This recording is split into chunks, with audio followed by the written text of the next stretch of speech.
Hola, ¿cómo están? Bienvenidos, bienvenidas otra vez a Futuro 360. En este programa, como siempre, buscamos desglosar o comprender la realidad de la ciencia, del medio ambiente, las novedades de la inteligencia artificial y todo eso que está confluyendo en estos tiempos que nos ha tocado vivir. Tenemos un programa apasionante, lleno de novedades y nuevas reflexiones, y por eso también queremos contarles que comenzamos ahora.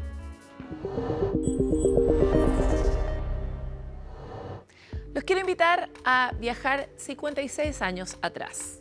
Estábamos en un mundo con Guerra Fría, con otra guerra, una carrera por llegar al espacio, en la que Estados Unidos y la entonces Unión Soviética querían ser los primeros en dominar este lugar que está más allá de nuestra atmósfera. Pero esa pelea se zanjó cuando justamente los norteamericanos logran poner un pie humano sobre la superficie de la Luna un 20 de julio de 1969. Hoy, medio siglo después, no parece ser algo del pasado, porque hay otros actores, hay nuevas potencias e incluso ahora empresas, que son de hecho las nuevas potencias, que han anunciado planes concretos para volver a nuestro satélite natural y demostrar una vez más no solo poder geopolítico más allá de las fronteras, sino también una conquista concreta sobre nuevos poderes económicos. ¿Quiénes buscan volver a la Luna? ¿Qué los motiva? Veámoslo en la nota de Francisco Verdejo. ¿Qué tienen en común la India, Japón, la Unión Europea, Estados Unidos y China? No solo son de las principales potencias del mundo, sino que todas ellas tienen sus ojos puestos en la Luna.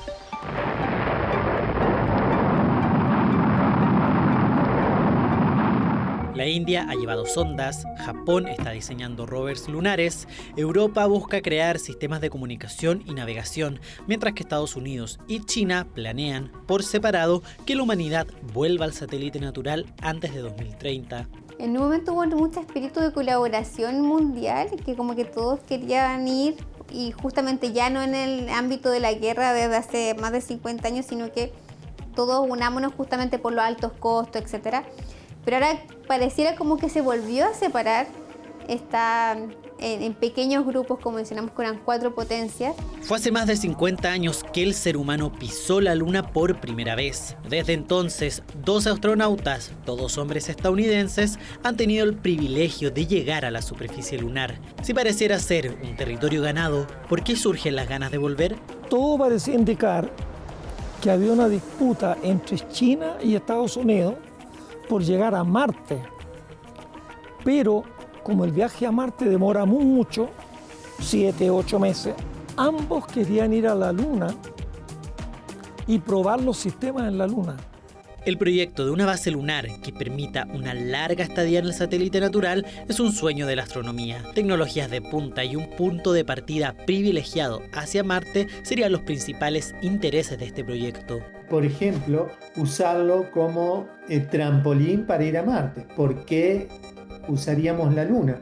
Porque la fuerza de gravedad de la Luna es menor que en la Tierra. Entonces, los lanzamientos y los aterrizajes desde la Luna y hacia la Luna serían mucho menos costosos que desde la Tierra y hacia la Tierra. Siempre la tecnología que chorrea de alguna manera en la Luna es justamente hacer tecnologías mucho más compactas. Por ejemplo, discos duros que ya sean cada vez más pequeños porque tenemos que optimizar espacio.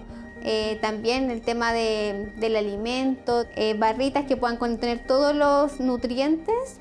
Además, la Luna tampoco es de queso, como nos decían cuando pequeños. En su superficie hay hierro, silicio, magnesio, mares lunares e incluso minerales que la ciencia aún no logra conocer. Su posible explotación a futuro genera interés científico e incluso geopolítico. Hay combustibles súper importantes como hidrógeno 3 en la Luna, que sirve como combustible para, o sea, un apoyo para seguir, que es como súper importante, pensando que Marte siempre es como el interés, como una próxima frontera. Hay como 10 veces más titanio en la Luna que en la Tierra.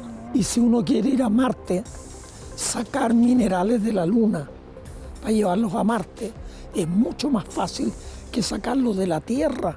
Hoy, para recortar brechas presupuestarias, entra un nuevo agente, los privados. Empresas como Intuitive Machines y Firefly Aerospace ya han llevado sondas a la superficie lunar, mientras que SpaceX, propiedad de Elon Musk, está colaborando directamente con la NASA en el programa Artemis. Esto que SpaceX invierta para ir a la Luna y Marte se cimenta en contratos con el Estado estadounidense personificado en NASA. Esto de los nuevos privados que invierten logran completar el nicho entre estos problemas complejos que necesitan solución para esta meta que no tiene ningún sentido, como ir a la Luna o ir a Marte, con estos privados que ofrecen soluciones para estos servicios. Según los especialistas, quienes estarían más cerca de los objetivos lunares serían Estados Unidos y China. Ambos han anunciado sus aspiraciones de poner a humanos en la superficie lunar antes de 2030, presentando trajes espaciales, enviando sondas y más. El que logre llegar va a volver a marcar justamente ahí un imperio chiquitito justamente en la nueva colonización, y probablemente va a tener que transar con otros países o para ver el tema de la tecnología, cómo utilizar, por ejemplo, si alguien hace una base, cómo los demás países pueden utilizar la base. Lo que pasa en ciencia con los descubrimientos humanos, que una vez que uno sabe que esto es posible, inmediatamente otros siguen, digamos. Importa mucho ser el pionero, pero después viene la avalancha de progreso. Se espera que Estados Unidos logre que astronautas orbiten la Luna en abril de 2026 en la segunda parte de la misión Artemis, y que en el próximo año China seleccione a los taikonautas que se embarcarán en una misión lunar tripulada. Al mismo tiempo, la India traerá muestras de rocas lunares a la Tierra en 2027 a través de la misión Chandrayaan-4, mientras que la Unión Europea y Japón firmaron convenios para estudiar y generar tecnología en conjunto para explorar la superficie lunar.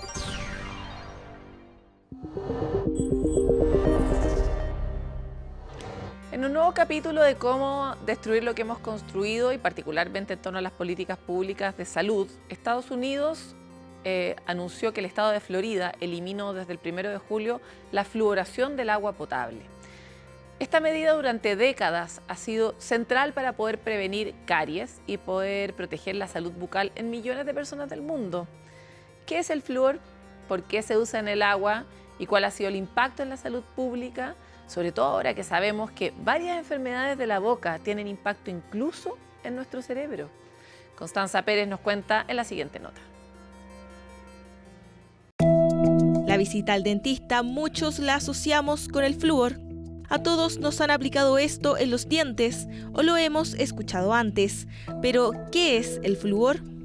Es la forma iónica del ion flúor, ¿no? Es un ion natural que está en la corteza terrestre, que está en las aguas subterráneas, en algunos alimentos, por ejemplo, los pescados, los mariscos, tienen concentraciones importantes de flúor, ¿no? El flúor es un elemento que potencia la protección que nos otorga nuestra saliva.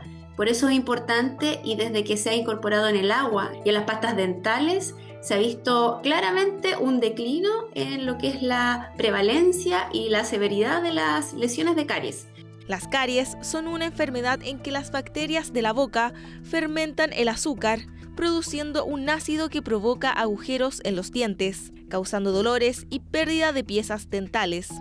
A mediados del siglo XX, estudios revelaron que las comunidades con mayor concentración natural de flúor en el agua presentaban fluorosis dental, una alteración del esmalte debido a la alta exposición al mineral, pero también presentaban una menor prevalencia de caries. Hallazgo que impulsó la incorporación de flúor en los sistemas públicos de agua potable como medida preventiva para la salud bucal, comenzando en la ciudad de Grand Rapids, en Michigan. La fluoración del agua, la ventaja que tiene es que es una medida pasiva. La persona no necesita hacer nada.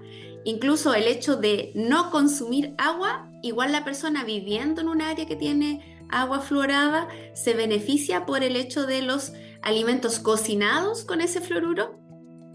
Es una forma masiva, probablemente inconsciente por parte de la población, pero que da cuenta de una importante disminución de las caries o del riesgo de tener caries en la población.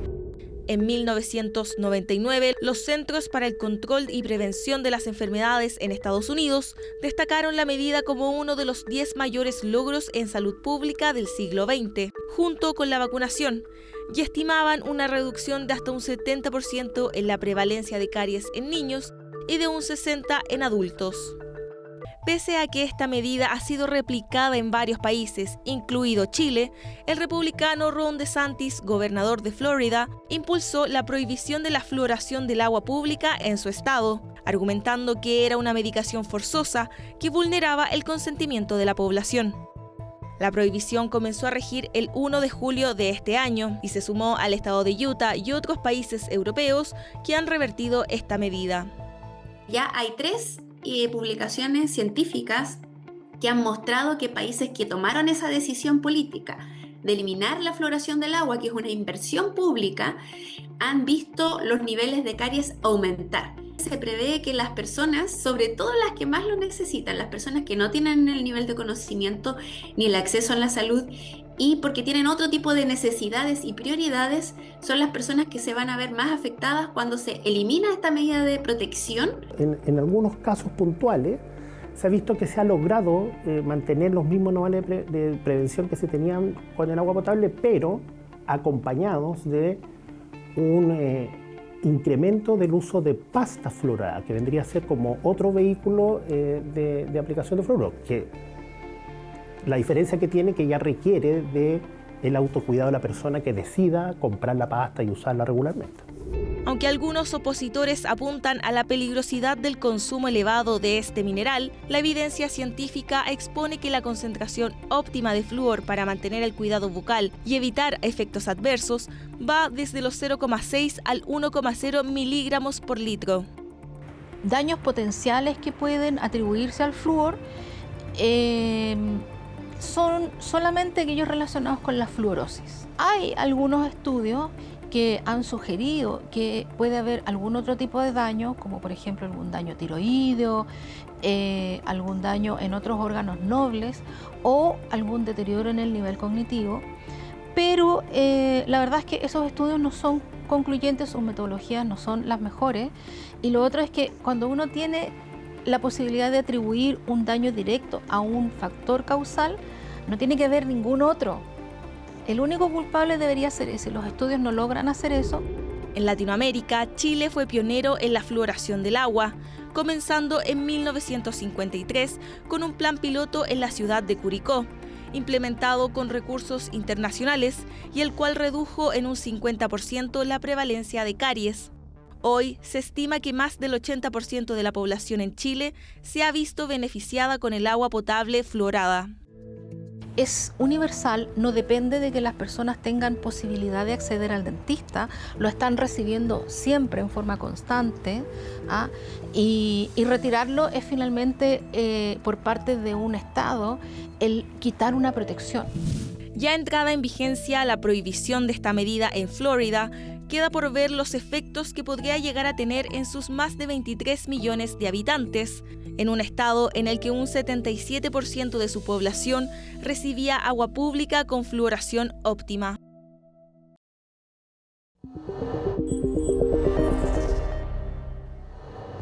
Vamos a ir a una pausa en Futuro 360, pero ya volvemos con mucho más. No se muevan.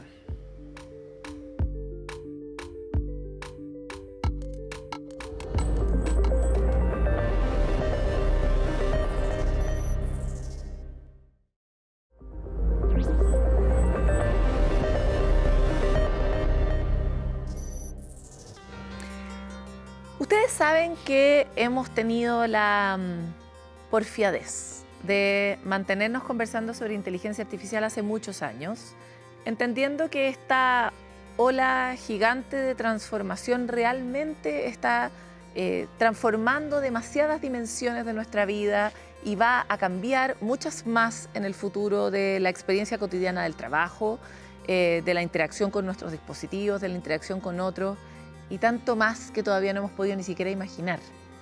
Uno de nuestros grandes problemas es que nuestra imaginación también tiene límites para pensar hasta dónde puede llegar el impacto de la inteligencia artificial. Hoy queremos hacer un foco muy específico en el mundo de la empresa y más específico aún en el mundo de la empresa chilena, porque hablamos de esta transformación enorme que estamos viendo, pero no vemos cómo esta está entrando o no en nuestra propia vida cotidiana, en las empresas donde nosotros mismos trabajamos. Y hay una institución que se ha dedicado justamente a mirar esto ya en estudios consecutivos, Por eso hoy tenemos de invitado a Julián San Martín, vicepresidente de Entel Digital, que ha estado a cargo de esta iniciativa de tratar de mirar cómo están las empresas adoptando la inteligencia artificial. Muchas gracias por estar aquí, Julián. Un placer, Paloma. Muchas gracias por la invitación.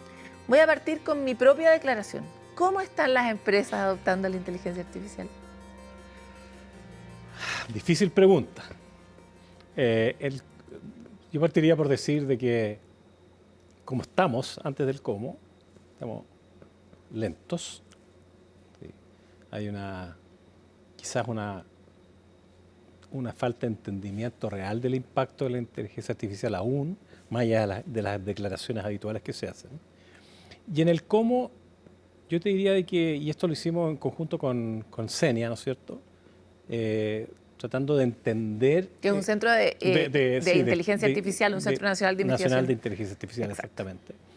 Y claro, tú tenés como 3 formas de ver la inteligencia artificial o áreas de aplicación. Aquellas que tienen que ver con tú mismo, tu productividad, lo que hoy día conocemos, ¿no es cierto?, como ChatGPT. Como a escala individual. A escala individual, exactamente. Un copilot, por ejemplo. Tú como trabajador, ¿cómo te puedes asistir con inteligencia artificial? Y normalmente eso se hace con data que es data general, pública, no de tu empresa. Bueno, y eso potencia tu trabajo, te permite hacer, qué sé yo, resúmenes de correos, presentaciones, cosas de ese tipo. Te ayuda mucho. En eso hay, diría que una profundidad razonable. Después tenéis una siguiente etapa que tiene que ver con un proceso más de cambiar el cómo hacemos las cosas, y eso significa embeber o meter dentro de nuestros procesos de negocio la inteligencia artificial, de tal manera de poder producir más eficiencias, productividad.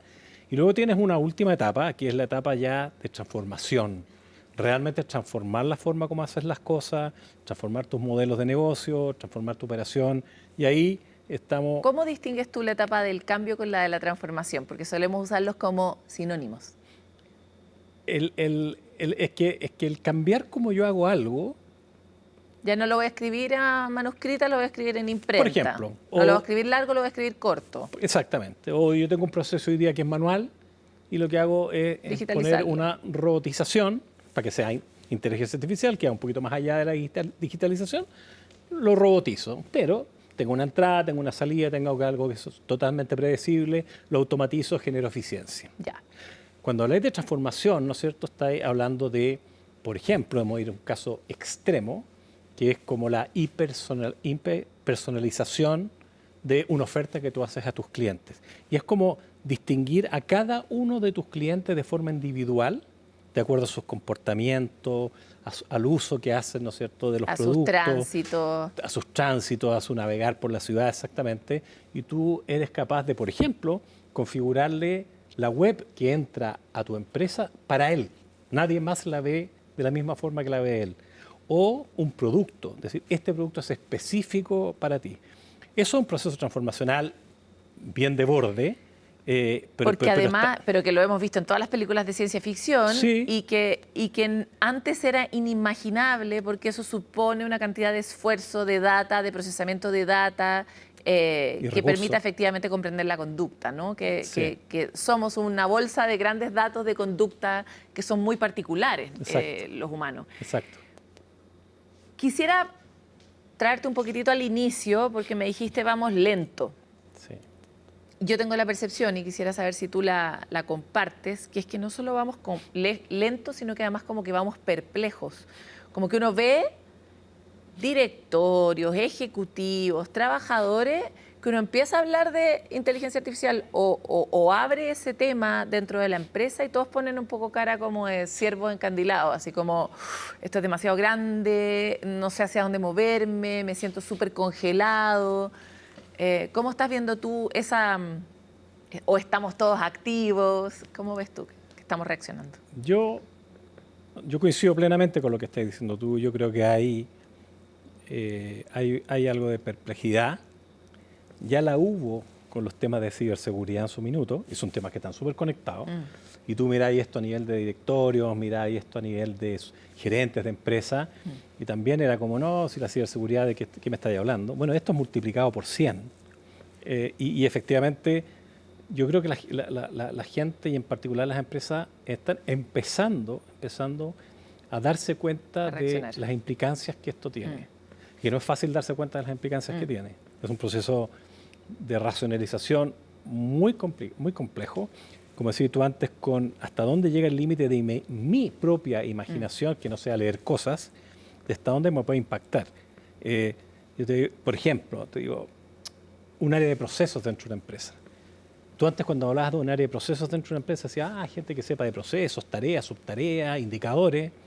Bueno, ahora si tú no tienes un experto en cómo miras los procesos dentro de una empresa con inteligencia artificial, ya partiste mal. Ya partiste... Claro, porque además tiene que ser ya no solo digital, sino que IA como nativo, ¿no? Sí. Como que realmente pueda pensar desde la inteligencia artificial, que es un paradigma completamente diferente. Efectivamente. Me encantaría avanzar un poco hacia ¿cómo ves tú la apropiación? Porque uno de los grandes temores que tenemos con la inteligencia artificial es que aumente las brechas. Es un temor bastante fundado y te diría que prácticamente todos los científicos que se dedican a esto están seguros de que así va a ser. O sea, Sí. el que llegue más tarde, el que no pueda comprar la tecnología a tiempo, va a aumentar su brecha de conocimiento y de competitividad respecto de los que sí lo hagan. Quisiera saber cómo ves tú eso distribuido en Chile, a propósito del estudio, por supuesto, en los sectores, y luego comparando las grandes empresas con las pymes, por ejemplo, y luego distribuyéndolo territorialmente, porque Chile tiene este dolor de que en Santiago están las oportunidades y en el resto de Chile como un poco el vuelto, ¿no?, de lo que queda. Entonces, Sí. cuéntanos un poco cómo ven ese mapa de la desigualdad en torno a la inteligencia artificial. Voy a contestarte desde el estudio. Ok. ¿No? Porque el otro ya una opinión más personal. La personal rápidamente para mí es del terror, pero voy a ir al estudio. Definitivamente. Estás con el grupo experto en eso. Sí, me voy a ir más al estudio. Mira, y los estudios, como dices tú, más allá de los nuestros, y partiendo por los del World Economic Forum o lo mismo, o estudios de McKinsey, plantean unos escenarios en este tipo de cosas terribles. O sea, cómo van a aumentar las brechas entre los países desarrollados y los no desarrollados, producto de esto, cómo van a aumentar las brechas, ¿no es cierto?, adentro de los países entre las grandes empresas y las chicas, cómo se pierden al año 2035 del orden de 13 millones de empleos en el mundo en el neto, más allá de los que se creen y los que se pierdan, porque tienen digamos, se pueden automatizar. En el caso nuestro, tú miras, ¿no es cierto?, lo que está haciendo la pyme, y claramente hay una brecha de 20 puntos con lo que hace la gran empresa. Si tú miras, ¿no es cierto?, lo que se está haciendo en la región metropolitana respecto a lo que se hace en el resto de las regiones, tienes entre 10 y 15 puntos de diferencia entre lo que se está haciendo ahí. Cuando tú miras los niveles de capacitación, donde se empiezan, cuando uno empieza a ser más atómico, los niveles de capacitación que se requieren dentro de las empresas para poder hacer adopción de inteligencia artificial, ahí tenéis 50 puntos de diferencia entre la gran empresa y la pyme. Entonces, efectivamente, si bien estamos lentos en general, a nivel interno y sobre todo a nivel de la pyme, tenemos una cosa muy complicada. Y yo me acuerdo que uno de los estudios previos que hicimos, que fue sobre la digitalización, porque uno tiene que entender de que adoptar inteligencia artificial embebida en los procesos de una empresa, ¿sí?, requiere de niveles de digitalización súper importantes de esa empresa. Y ahí vuelves a tener digitalización, me refiero a procesos digitalizados, ¿cierto? Transacciones digitalizadas, que mis procesos productivos, mis procesos comerciales, mis procesos contables, financieros, estén digitalizados. Y ya tienes una brecha súper grande entre la gran y la pequeña empresa. Y cuando ya le preguntas, ¿no es cierto?, a los gerentes de esa empresa, incluso a los dueños, porque los estudios que hemos hecho abarcan desde las grandes hasta las más pequeñas, aquellos que decían, fíjate que yo estoy en un nivel de avanzado en digitalización en la gran empresa de un 43%, eso es más o menos lo que da, cuando le decís, pero ¿cuán preparado estáis para adoptar la inteligencia artificial? Y eso tiene que ver con capacitación, con disponibilidad de recursos, tiene que ver con la data, fundamentalmente con la data, bajaba a 19. Y si ella la pyme, decía, mira, nosotros estamos también en niveles avanzados de digitalización, en torno a 25%, caía a 7%. O sea, tú te das cuenta Nos de que percibimos como que no tenemos las herramientas que se requieren. los foundations, como se dice por ahí, o sea, las cosas más básicas para poder aplicar inteligencia artificial embebida en la organización, estamos lejos. Oye, no nos queda mucho tiempo y como este es un programa que en este momento está sonando como un programa de terror, vamos a cambiar de género, ¿ya? Vale. Vamos a sembrar la esperanza. Porque también es verdad que siempre hay alguien que está peor que uno. Por ejemplo, Chile está mucho mejor que el resto de la región en términos de capacidades digitales instaladas. O sea, la misma pyme, la misma gran empresa instalada en otros países de Latinoamérica, por ejemplo, tienen menos capacidades digitales que las chilenas. Y eso es algo que hicimos bien en el pasado y que nos pone una cierta ventaja respecto de los mismos nosotros dentro de la región. Y también está la capacidad humana de siempre pensar en cómo sobrevivir, ¿no?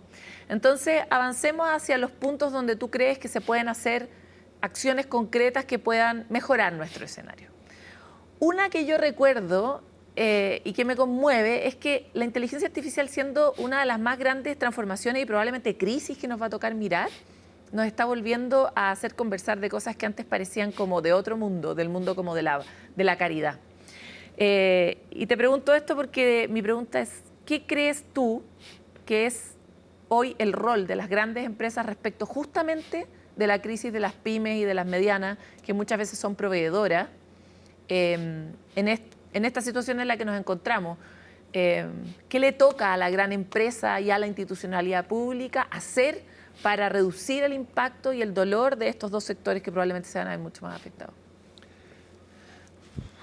Yo, de verdad que, más allá de los propósitos que tengan las empresas, que nosotros tenemos el nuestro, ¿no es cierto?, a nivel de Entel, como, ¿no es cierto?, esto de impactar positivamente en la sociedad con el uso de la tecnología, porque eso es el propósito irresponsablemente, y a nivel de la empresa lo mismo, o sea, cómo yo ayudo a las transformaciones de las empresas. Pero más allá de eso, yo creo que es un tema también de sostenibilidad total del sistema, porque... Del sistema económico, en el fondo. Obvio. O sea, todos somos un ecosistema y cada vez más interdependiente. Entramado, exactamente. Entonces, yo no saco nada con tener, por ejemplo, una propuesta de valor hacia mis clientes que además se basa en inteligencia artificial aplicada en los canales. Si yo tengo, por otra parte, un montón de empresas pequeñas que trabajan conmigo y que no tienen una posibilidad de subirse a ese carro, yo voy a morir en el intento también. Mis mejoras van a ser marginales, van a aumentar las brechas, es verdad, pero yo creo que lo virtuoso que tiene esto es que si lo hacemos bien, las empresas grandes, las más pequeñas, la academia, y este típico discurso que siempre hablamos, ¿no es cierto?, de todos estos actores, pero de verdad, funcionando en conjunto, yo creo que puede ser muy virtuoso. Y creo que tenemos una responsabilidad moral en que eso ocurra, y también, ¿no es cierto?, de sostenibilidad de estas compañías, porque si no saquen nada con tener tú no vas a poder hacer siempre todo tú, eso no existe. Y cada vez menos, además, porque los nichos crecen cada vez más, existen más variaciones sobre las cosas, más expertise. Bueno, necesitas que eso toquen la misma música que estáis tocando tú. O al menos parecía. Es que me decía como que encuentro que este es el gran regalo de la era de la inteligencia artificial, porque este es probablemente uno de los primeros casos que yo recuerdo en que la plata se alinea con los valores, que en este caso podría ser el valor de compartir, de ser generoso, de impulsar el crecimiento no solo mío, sino del resto, ¿no? De entendernos como un ser colectivo cuya salud de sus órganos depende de que tengamos una mirada integral de la salud, ¿no? En este caso de la economía, de estos sectores. Totalmente. Quisiera entrar específicamente en cuáles son los sectores más rezagados, porque si mal no recuerdo, uno de ellos es educación. Y eso es como una red flag que parece otra catástrofe y está a la vuelta de la esquina. Sí. Fíjate que, no sé si decir que es curioso o no, habría que pensarlo un poco más. Lo que es como evidente es quienes no están rezagados, ¿cierto?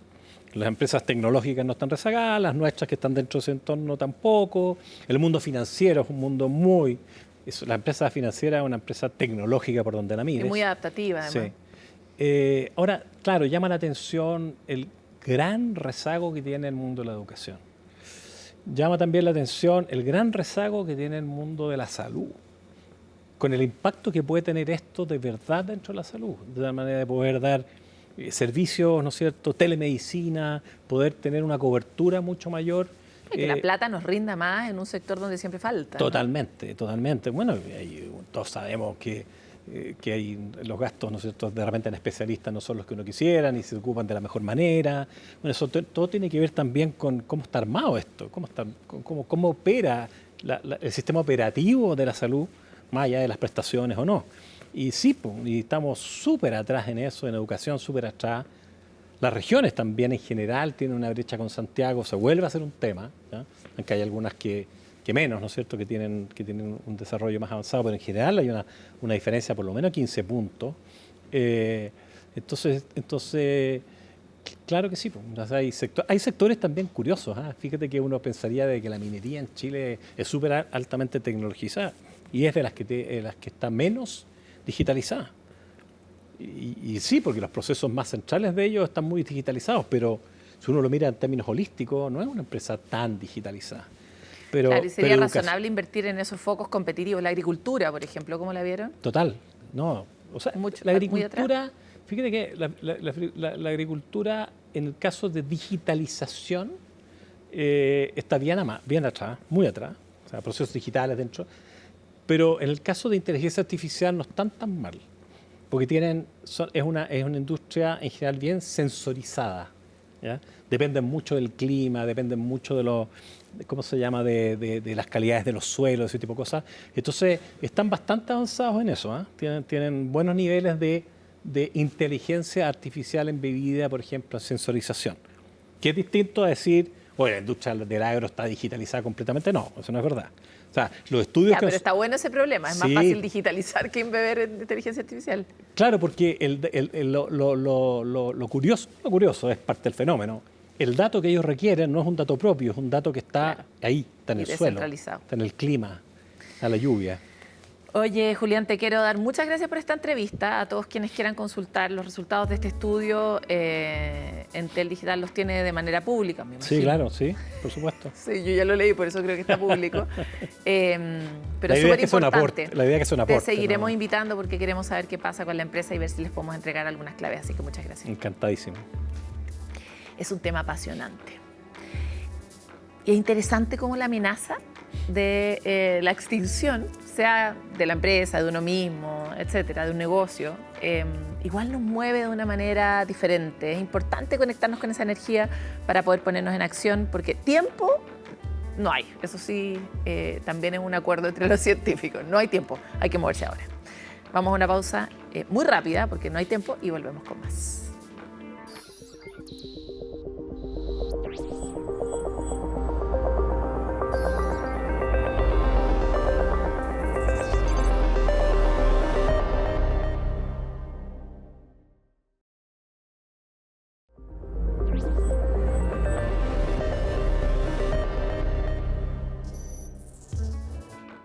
Acercar la robótica al aprendizaje escolar es uno de los pasos que distintos colegios ya están dando en Chile, y en este contexto nace el desafío de hacer que esas tecnologías lleguen a zonas rurales de nuestro país.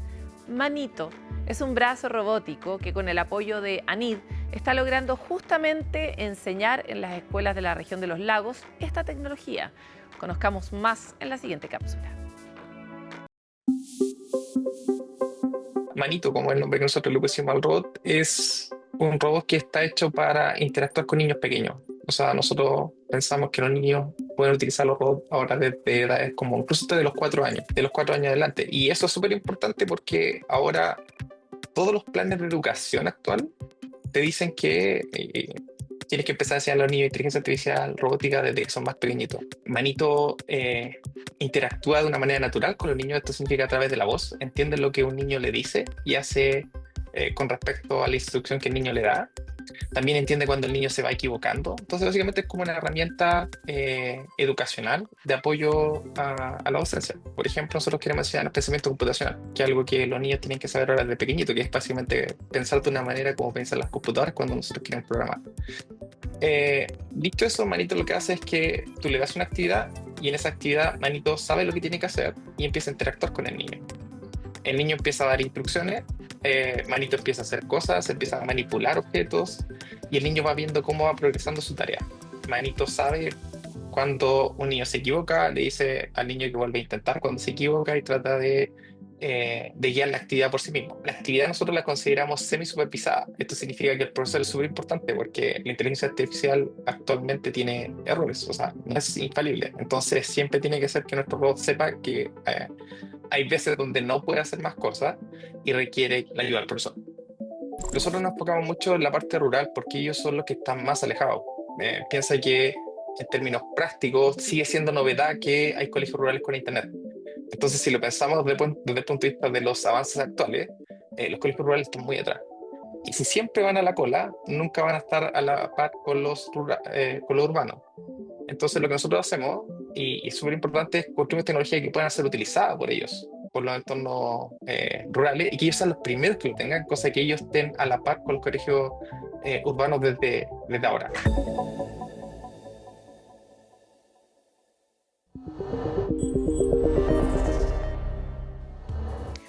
Una plaga que fue controlada en la segunda mitad del siglo XX en América Latina ha tenido un resurgimiento durante los últimos meses.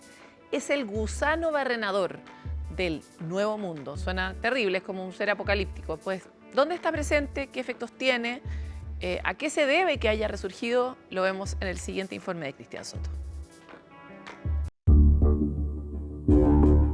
En su etapa larval mide entre 8 a 17 milímetros. 10 días después se transforma en mosca. El gusano barrenador del Nuevo Mundo es un pequeño insecto de clima tropical y subtropical que habita desde el norte de Argentina hasta México y es capaz de generar un gran daño en todo tipo de mamíferos. Una plaga que fue erradicada durante la segunda mitad del siglo XX gracias a esfuerzos colaborativos entre Estados Unidos y de países de Centro y Sudamérica, que desde finales de 2024 ha resurgido en Panamá y México, avanzando hacia el norte. Es una mosca de la familia Califoridae, son estas típicas moscas negras grandes, ¿ya?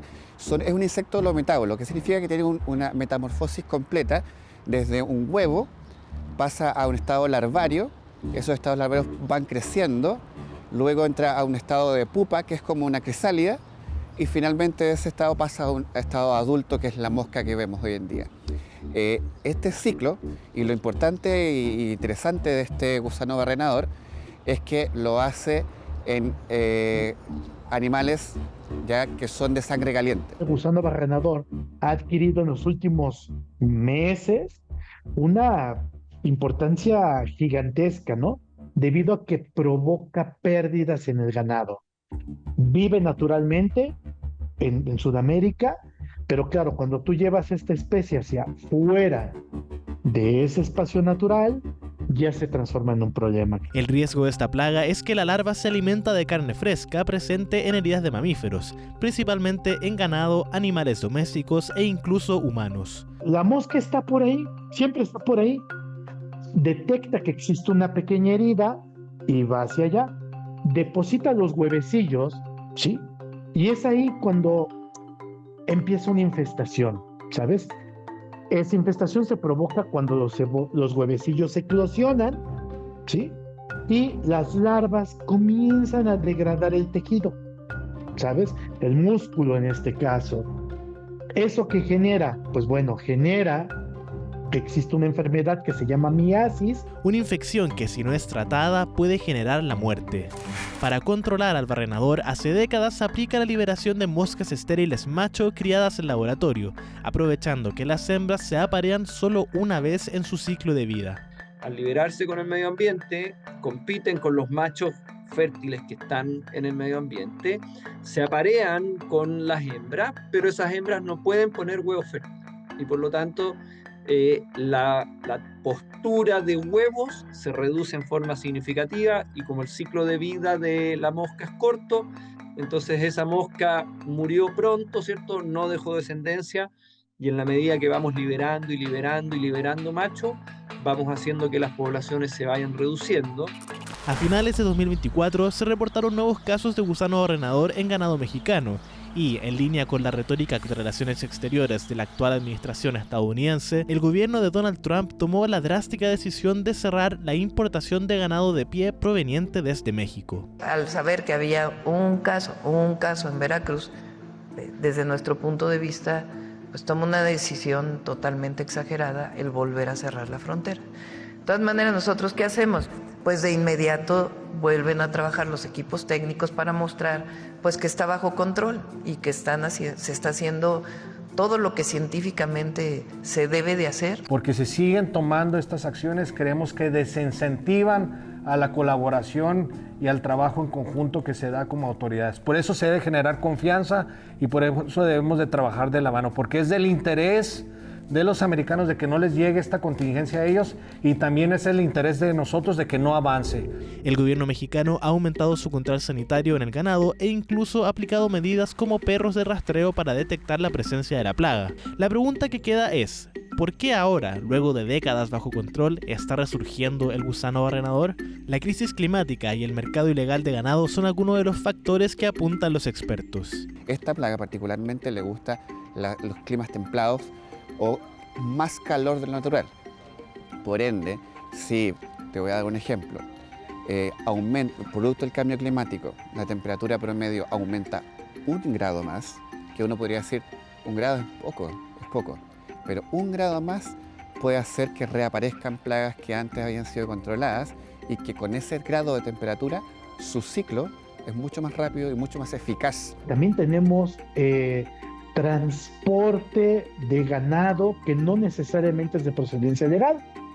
Y entonces es ahí, sin control sanitario, que pues el gusano barrenador se ha ido introduciendo. Chile es el único país de Latinoamérica que no tiene presencia del gusano barrenador. La variación o isoclina de temperaturas entre el día y la noche es un factor fundamental que evita la presencia de la mosca. Viene una barrera climática que le genera Chile a este grupo de insectos. No obstante, el cambio climático hoy en día podría empezar a generar cambios en estos procesos climáticos en el país y que esta isoclina empieza cada vez a ser menor, que el cambio de temperatura sea mayor, haya una isoclina menor y eso va a permitir que entre el insecto. El resurgimiento de una plaga anteriormente controlada, que sería otro efecto insospechado de la crisis climática, uno que podría haberse replicado en nuestro país si las temperaturas siguen cambiando.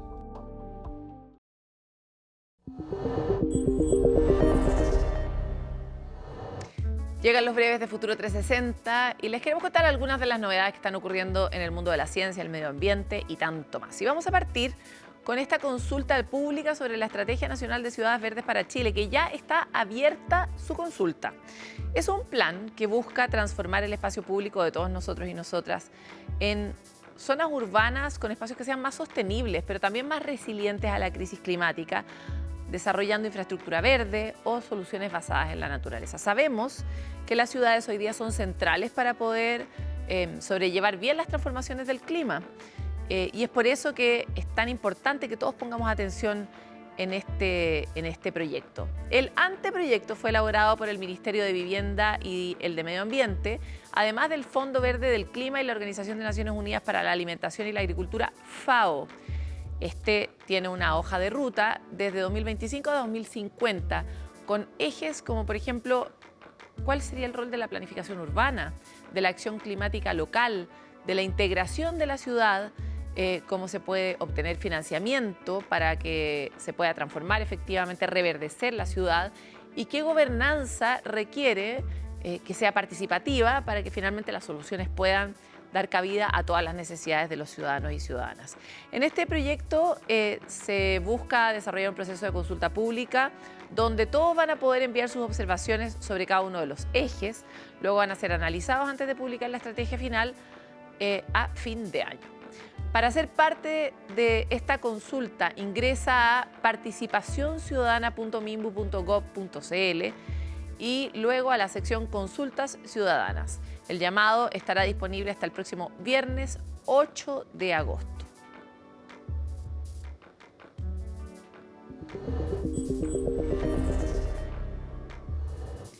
Bueno, y un nuevo reporte del Banco Mundial dio a conocer que 2024 tuvo la emisión de más de 389 toneladas de contaminación por carbono adicionales asociadas a la quema de combustibles fósiles. Según el informe, en 2024 se quemaron más de 151 billones de metros cúbicos de gas en todo el mundo, aumentando más de 3 billones de metros cúbicos en el año respecto del año anterior. De esa forma, la quema de gas tuvo un aumento a nivel global por segundo año consecutivo y alcanzó su nivel más alto desde 2007. Según los autores del estudio, esta práctica ha tenido que ver con que resultó ser una de las opciones más baratas para capturar el gas, transportarlo y venderlo. Rusia, Irán, Irak, Estados Unidos, Venezuela, Algeria, Libia, México y Nigeria fueron los responsables de 3/4 de toda la quema de combustible realizada el año pasado.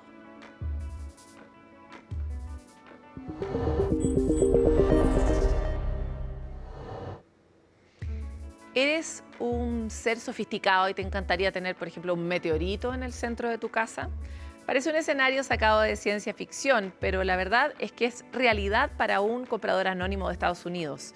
Resulta que la roca más grande de origen marciano en nuestra Tierra fue subastada en la ciudad de Nueva York por 4.3 millones de dólares, o sea, más de 4.000 millones de pesos chilenos. Este meteorito, que se llama NWA 16788, pesa más de 24 kilos y fue vendido por la casa de subasta Sotheby's a un postor que prefirió quedarse en el anonimato. Inicialmente, este fragmento de roca marciana fue encontrado en noviembre de 2023 en Níger, África. Según los especialistas, su tamaño es un 70% mayor al del segundo asteroide marciano más grande que se había encontrado hasta ahora en nuestro planeta. El análisis de su composición química plantea que probablemente este meteorito llegó a la Tierra luego de que algo impactara un asteroide, probablemente Marte, y con eso le sacó este cachito, ¿no? Que voló desde su superficie hacia distintos lugares del espacio, entre ellos la Tierra. De todas formas, obvio que esta venta generó controversia en la comunidad científica, que siempre quiere tener acceso a objetos para su estudio, pero en especial considerando lo difícil que son estas muestras aquí en la Tierra. Nosotros tenemos misiones completas para ir a recoger cielo a Marte, resulta que nos llega un meteorito y alguien se lo lleva para la casa. Eso es algo que va contra todos los principios de la ciencia y por lo mismo, si usted se encuentra un meteorito, debería tender a devolverlo a la ciencia para que sepamos más sobre el espacio. Porque, de hecho, ya mismo el gobierno de Níger está investigando si es que hay un tráfico ilícito, porque hay muchos lugares del mundo donde estas muestras están protegidas para justamente cumplir con este propósito del valor del conocimiento de la humanidad. Y tal vez ponerlo por sobre el de la decoración de nuestras propias casas.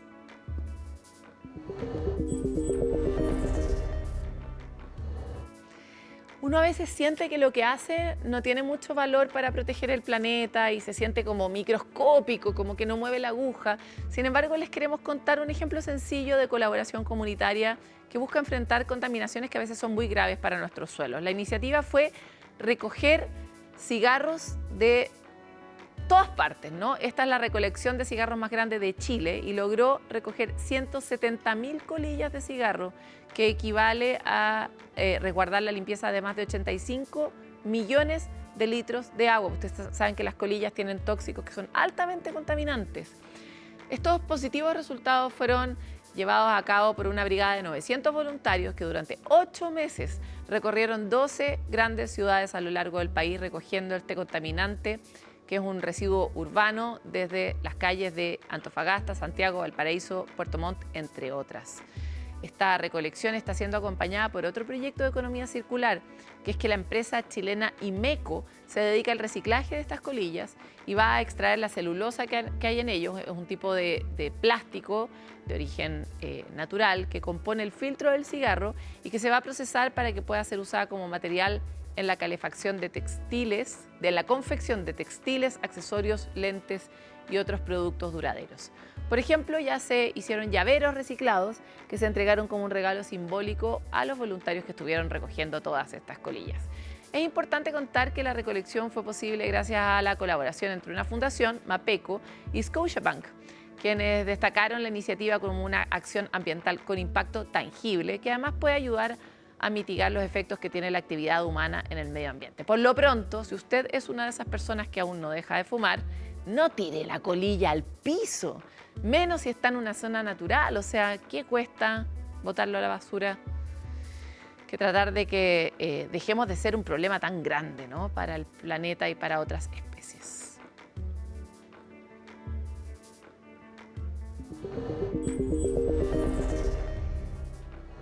Puede que no haya nada más asqueroso que estar en la playa, por ejemplo, y encontrar colillas. Así que una invitación a todos los fumadores a que recojan su basura. Y también a todas las personas, a todos nosotros, que estamos todo el rato dejando nuestros impactos en distintos lugares. Hay algunos que son difíciles de gestionar, como por ejemplo las emisiones que tenemos para transportarnos. Difícilmente un humano va a poder resolver eso por sí solo, pero hay cosas que sí están en nuestra escala, que tienen que ver con la clasificación de la basura, con tratar de botar la basura donde corresponde, con disminuir el volumen de la basura. Lo hablamos previamente en un capítulo especial de Futuro 360 sobre el metano. Tratar de no tirar residuos orgánicos a la basura, sino de encontrar una forma de recircularlos, ¿no? Hay mucho que podemos hacer las personas pequeñas, de forma pequeña, en lugares distintos del mundo, pero juntos hacemos unos cambios que a veces se sienten sutiles, pero son muy relevantes. Estamos en un proceso muy importante de la Tierra. Tenemos varias noticias malas, algunas de las cuales se las contamos hoy día, como por ejemplo la quema de gas. Pero tenemos que transitar hacia modelos más sostenibles, mucho más que por nosotros, por todos nuestros herederos. Tengamos o no tengamos hijos, todos los que vienen en adelante son los herederos de esta especie que está viva ahora.